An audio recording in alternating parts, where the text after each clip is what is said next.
चलिए देखते हैं क्या जयांग। जयांग को स्त्री केसर भी बोलते हैं, अंडक भी बोलते हैं और गिर बीजाणु पर्ण भी बोलते हैं। ठीक, अब देखिए gynoecium, pistil, carpel, megasporophyll. ठीक, अब देखिए यहाँ पे पहले आपको एक संरचना बनाएंगे, उसके बाद इसमें दिखाएंगे संरचना में। तो इधर दिख रहा है, चलिए जी दिख रहा है, बहुत अच्छी से दिख रहा है। तो देखिए एक संरचना बनाते हैं, किसका, जयांग की संरचना बनाते हैं। ठीक, किसकी संरचना बनाते हैं, जयांग की संरचना बनाते हैं। तो देखिएगा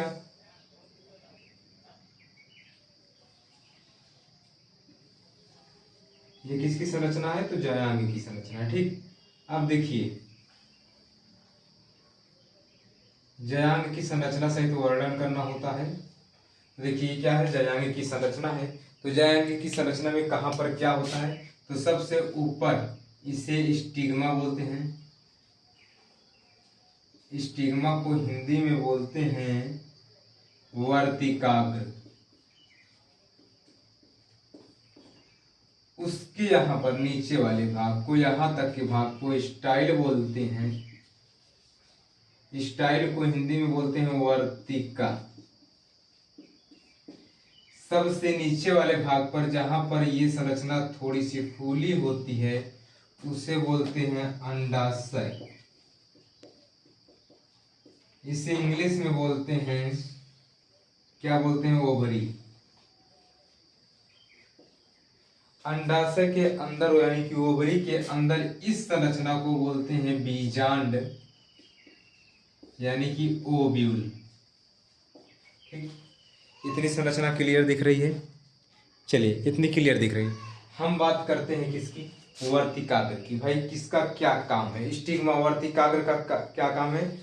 देखिए जब परागकण इस पर आते हैं, जब परागकोश से परागकण निकल कर कहाँ पर आते हैं, वर्तिकाग्र पर। था कि वर्तिकाग्र क्या है, तो परागकणों का अवतरण मंच है क्या, वर्तिकाग्र। उसके आगे क्या है, वर्तिका है। वर्तिका क्या होता है, ये जगह देती है किसका, जब परागकण आ जाते हैं तो एक संरचना का निर्माण होता है, एक नली का निर्माण होता है जिसे बोलते हैं पोलन ट्यूब, यानी कि हिंदी में पराग नली। पराग नली का निर्माण होता है। अब देखिए पोलन ट्यूब यानी कि पराग नली का निर्माण होता है। ये पराग नली को जानने के लिए जगह देता है कौन, वर्तिकाग्र। और जो फूली सी संरचना होती है उसे क्या बोलते हैं, उसे अंडाशय बोलते हैं। अंडाशय बोलते हैं। अभी हम आपको यहाँ पे छोड़ रहे हैं बीजांड क्या होता है इसको बताने के लिए। ठीक, इसको बताने के लिए अभी छोड़ रहे हैं, अभी नहीं बता रहे हैं, तो पहले इसको बताते हैं, उसके बाद ये समझ में आएगा। ठीक, अब देखिए यहाँ पे कुछ पॉइंट लिखे हुए हैं। पहले क्या लिखा है कि अंडाशय की भित्ति जो होती है, यानी कि अंडाशय भित्ति जो होती है वो थोड़ी सी फूल जाती है, जिसे क्या बोलते हैं, बीजांडासन यानी कि प्लेसेंटा बोलते हैं।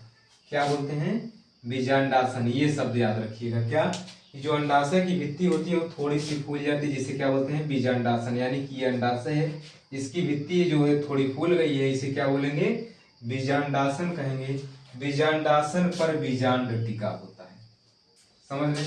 ये जो बीजांडासन है इसे भी क्या टिका हुआ है, ये बीजांड। और इसीलिए बोले थे क्या कि यहाँ पर अब हम बीजांड के बारे में बात करेंगे 2 लाइन पढ़ने के बाद।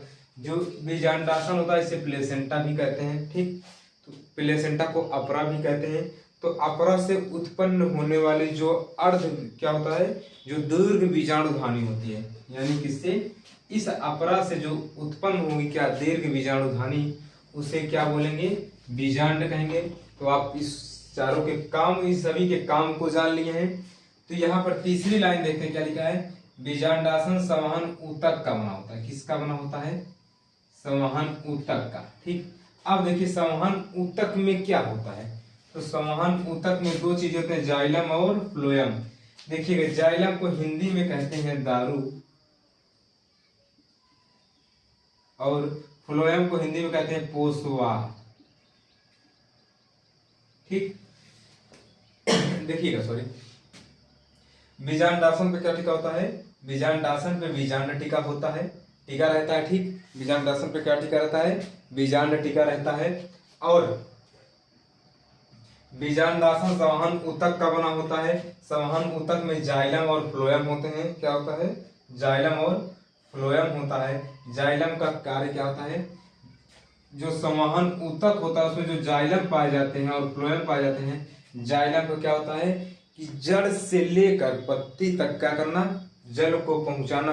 फ्लोएम का कार्य क्या होता है? सूर्य के प्रकाश से बने भोज्य पदार्थों को पूरे जड़ तक पहुंचाना। क्या कहलाता है? फ्लोएम कहलाता है। ठीक। जयांग में एक से अधिक स्त्री केसर होते हैं। कुछ कंडीशन होती है। जब एक जयांग है ये, ठीक, ये एक स्त्री केसर बना है। ठीक। जब एक से अधिक स्त्री केसर हो, यानी कि इसी तरीके से एक से अधिक स्त्री केसर हो जाए तो उसे क्या बोलेंगे? बहुअंडपी। इंग्लिश में याद रखिएगा मल्टी कार्पलेरिया। क्या याद रखना है? मल्टी कार्पलेरिया। जयांग में केवल एक स्त्री केसर हो तो उसे क्या बोलेंगे? एकांडपी। यानी कि जो ये संरचना बनी है इसे क्या बोलेंगे? एकांडपी बोलेंगे। यानी कि क्या इंग्लिश में क्या है? मोनोकार्पलेरिया। ठीक।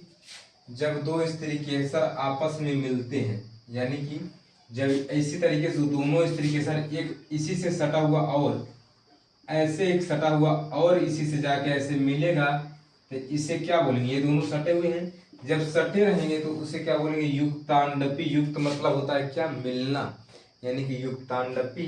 इंग्लिश में बोलेंगे सायन कार्पस, सायन कोर्पस भी कहते हैं। ठीक। जब दो स्वर्तिकाग्र स्वतंत्र होते हैं, यानी कि अलग अलग होते हैं, मिलते नहीं इस तरीके से, तो इसे बोलते हैं वियुक्तांडपी, यानी कि एपोकोर्पस। अब यहाँ पे आपकी संरचना जयांग के बारे में समाप्त हो गई।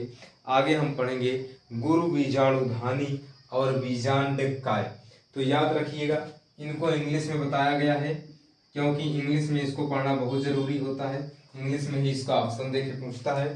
ठीक। तो चलिए आगे मिलते हैं अगले वीडियो में गुरु बीजाणुधानी अर्थात बीजांड के साथ में।